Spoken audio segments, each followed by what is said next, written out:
খুব তাড়াহুড়ার মধ্যে আছি বন্ধুরা, আপুরা ভাইয়ারা। তাড়াতাড়ি খেয়ে তাড়াতাড়ি বাইরে যেতে হবে, আমার একটা শ্যুট আছে, শাড়ির শ্যুট। তো প্রমোশনাল আর কি। দ্রুত আমি খেতে বসলাম। দুপুরবেলা আমি সবকিছু খালি ওভেনে দিয়ে গরম করে ফেলছি। আমার খুব তাড়াহুড়া এখন, যেহেতু বাইরে চলে যাব। তো তাড়াহুড়ার মধ্যে রান্না করাই ছিল, সেগুলো আমি জাস্ট ওভেনে গরম করছি। আজকে এই যে ট্যাংরা মাছের তরকারি, তারপর হচ্ছে লাউ শাকের ভাজি।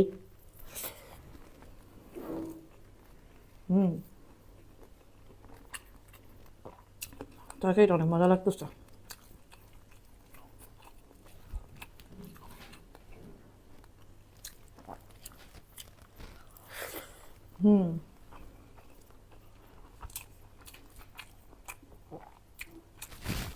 দ্রুত খেয়ে যেতে হবে।